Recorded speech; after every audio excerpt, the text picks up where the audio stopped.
मशहूर फिल्म अभिनेता मनोज कुमार की अस्थियां शनिवार को हर की पौड़ी पर गंगा में विसर्जित की गई। सुबह मनोज कुमार के दोनों बेटे और परिवार के साथ कई सदस्य अस्थियां लेकर हर की पौड़ी पहुंचे, जहां वैदिक मंत्र उच्चारण के साथ उनके तीर्थ पुरोहित ने हर की पौड़ी ब्रह्मकुंड पर अस्थियों का विसर्जन कराया। उनके पुत्र कुणाल ने कहा कि मां गंगा में अस्थियां विसर्जन की गई है और मां गंगा ने उनकी आत्मा को शांति के लिए हमने पूरी तरह से कामना की है।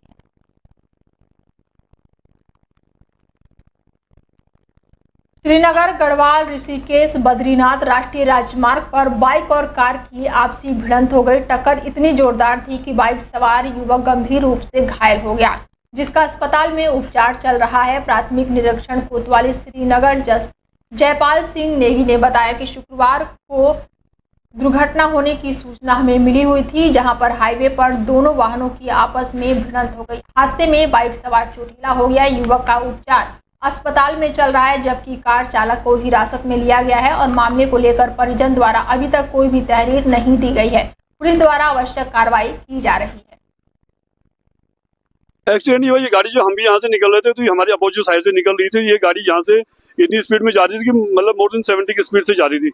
फिर इसमें धुआं टाइप का निकल रहा था, तो मैंने दाईं तरफ देखा तो इसमें कोई बाइक वाला गिरा हुआ था हेलमेट लेके, तो उसको बहुत इंजरी हुई है। उसकी टांग में मेरे पूरी 360 डिग्री फ्रैक्चर हो गई है। एक्सीडेंट तो यहाँ पे हुआ है, बाइक वाला आपको आगे दिखा। तो जब मुझे लगता है जिन दोनों की टक्कर हुई तो वो बाइक वाला ऊपर छटक गया। रुड़की जनपद हरिद्वार से अनीता, जिसकी उम्र लगभग 55 साल बताई जा रही है, जो अपने परिवार के साथ थार गाड़ी से धारी देवी दर्शन के लिए जा रहे थे और थाना देवप्रयाग क्षेत्र के बादशाह होटल के पास लगभग 300 मीटर गहरी खाई में गिरकर अलकनंदा नदी में वो गिर गए। स्थानीय पुलिस प्रशासन द्वारा मौके पर पहुंचकर महिला को बचा लिया गया और इलाज के लिए अस्पताल भेज दिया गया, जबकि महिला के अनुसार गाड़ी में अभी 2 बच्चे और साथ ही 2 महिला और 1 पुरुष गाड़ी में ही फंसे हैं। पुलिस मौके पर पहुंच के रेस्क्यू अभियान चला रही है। गाड़ी के नदी में डूबने के कारण कुल 5 लोगों की खोजबीन लगातार जारी है।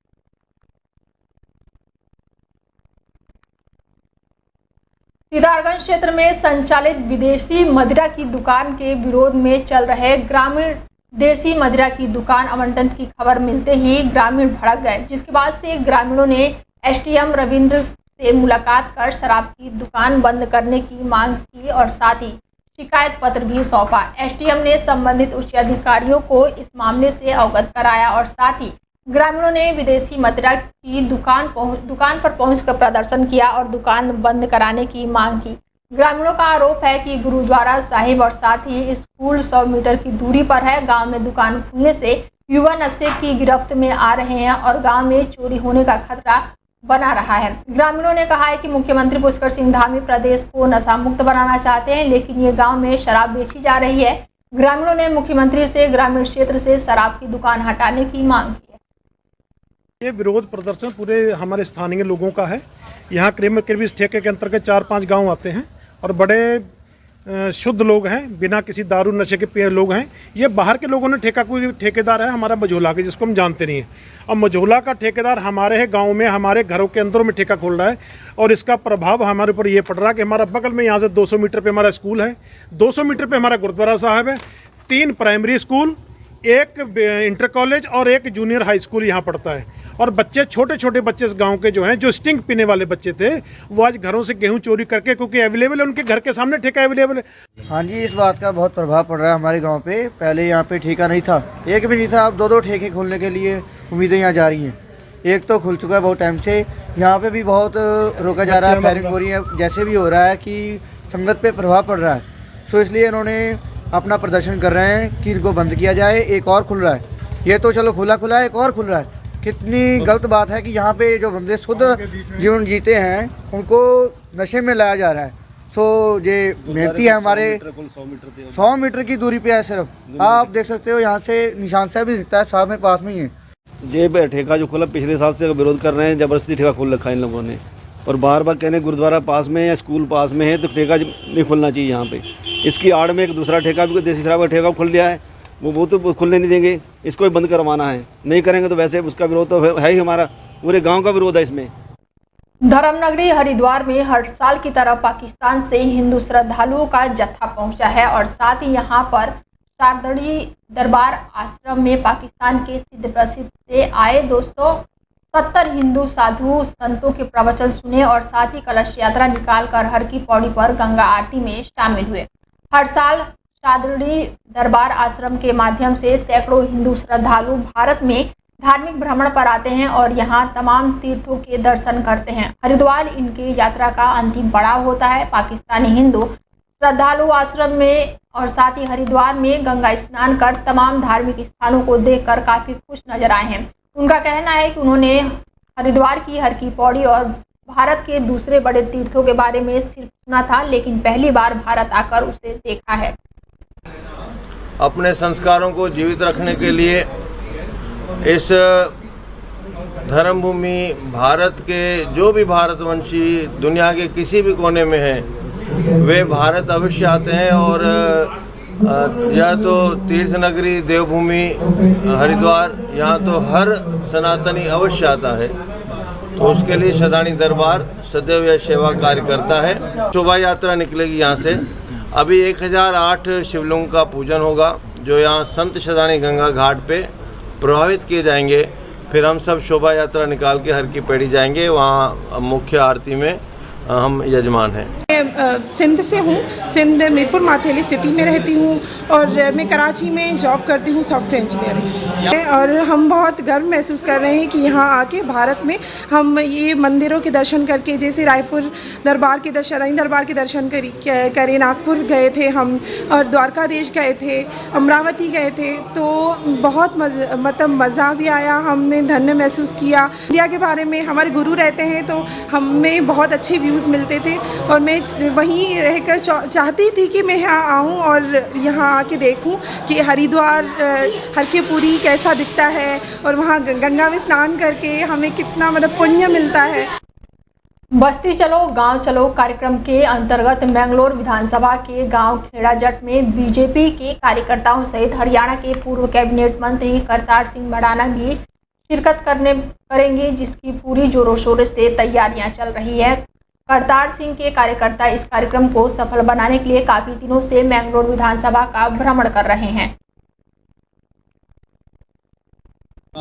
चलो सरकार का जो प्रोग्राम है बस्ती चलो गांव चलो पर, उसके लिए कल हमारा जो है कौन सा है खेड़ा जट में जो प्रोग्राम है उसमें सभी भाइयों को ज़्यादा से ज़्यादा दर्शन दे के हमें कृतार्थ करें और गांव बस्ती का विकास में सहयोग करें। इस कार्यक्रम की क्या रूपरेखा रहेगी, इसका उद्देश्य क्या रहेगा? इसका उद्देश्य तो यही है कि भाई गांव में बस्ती में ज़्यादा से ज़्यादा सरकार काम कर सके। जब जाएगी देखेगी तभी तो कुछ करेगी। तो जब इसमें सब लोग जाएंगे, एक दूसरे से चर्चा होगी तो विकास होगा।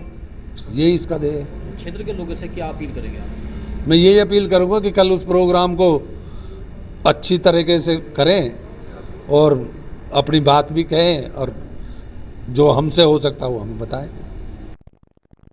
कुमाऊं एसटीएफ ने पुलभट्टा थाना पुलिस के साथ संयुक्त कार्रवाई में 1 करोड़ से अधिक कीमत का गांजा बरामद किया है। इसके साथ ही एक तस्कर को भी गिरफ्तार किया है।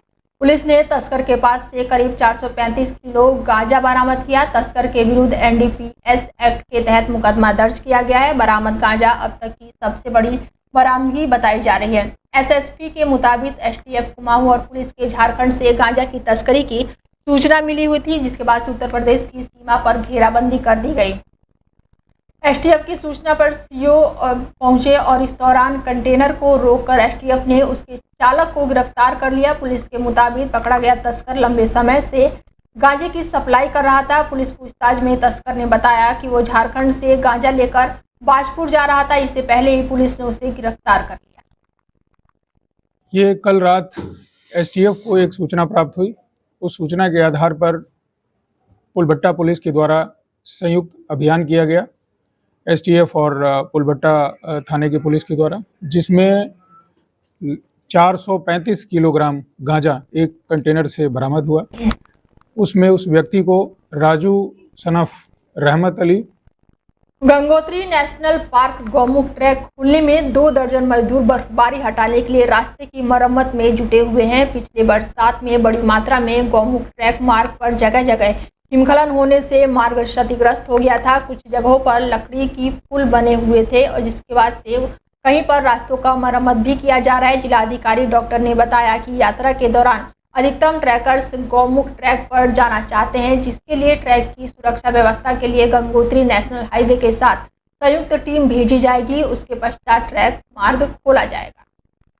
गंगोत्री राष्ट्रीय पार्क के कपाट हमने 1 अप्रैल 2025 को खोल दिए थे, लेकिन जो गंगोत्री गौमुख ट्रैक मार्ग है वो भारी हिमपात होने के कारण जगह जगह उसमें बड़े बड़े ग्लेशियर्स आए हुए हैं तथा भूस्खलन भी हुआ है, जिस कारण से वह अभी अवरुद्ध है।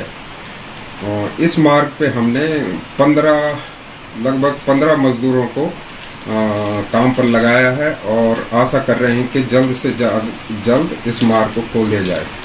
साथ ही हमें मौसम का भी साथ चाहिए, क्योंकि इस मार्ग पे अगर थोड़ा भी बारिश होती है तो तुरंत उसमें हिमपात होना शुरू हो जाता है। और हमारे मजदूर लगातार कड़ी मेहनत कर रहे हैं, -डिग्री में भी कार्य कर रहे हैं और वहाँ जो बर्फ़ है, ग्लेशियर्स हैं, उन्हें काट कर रास्ता बनाने की कोशिश कर रहे हैं और अपेक्षा करते हैं कि जल्द से जल्द ये मार्ग गंगोत्री के कपाट खुलने से पहले खोल दिए जाएंगे। धराली और आगे के बीच में भी ग्लेशियर मिले थे और रोड हमारी चल रही है, लेकिन गौमुख गंगोत्री से पैदल रास्ता है, उसमें बेसिकली जो हमारे ट्रैकर होते हैं उनके लिए खुलता है वो। और इसमें अभी मैंने संबंधित जो वहाँ के DFO हैं, डिप्टी डायरेक्टर हैं गंगोत्री नेशनल पार्क से, उनको बोला कि आप अपनी टीम एक जॉइंट टीम उसका भ्रमण करके आ जाए, कहाँ पे कोई दिक्कत है उसको ठीक करेंगे। तो धर्मनगरी हरिद्वार में 14 अप्रैल को बैसाखी पर्व पर आस्था का महाकुंभ लगेगा। लाखों श्रद्धालुओं के गंगा में डुबकी लगाने की संभावना को देखते हुए पुलिस और प्रशासन ने पूरी तैयारी कर ली है। जिलाधिकारी और SSP ने अधिकारियों को ब्रीफिंग दी और दिशा निर्देश भी दिए। सुरक्षा के लिहाज से मेला क्षेत्र को 4 सुपर जोन, 9 जोन और साथ ही 40 सेक्टरों में बांटा गया है। PAC बल के साथ करीब 800 पुलिसकर्मी चप्पे चप्पे पर तैनात रहेंगे ताकि किसी भी स्थिति से निपटा जा सके। हरिद्वार में हर बड़ा स्नान पर्व पुलिस और प्रशासन के लिए परीक्षा की घड़ी साबित होती है। बैसाखी पर उमड़ने वाली श्रद्धालुओं की भारी भीड़ को नियंत्रित करना किसी चुनौती से कम नहीं है। प्रशासन ने भीड़ प्रबंधन, ट्रैफिक कंट्रोल और सुरक्षा और स्वास्थ्य सेवाओं के व्यापक इंतजाम किए हैं। श्रद्धालुओं से अपील की गई है कि वो प्रशासन द्वारा जारी दिशा निर्देशों का पालन करें और सहयोग करें ताकि वो पर्व श्रद्धा और शांति के साथ संपन्न हो।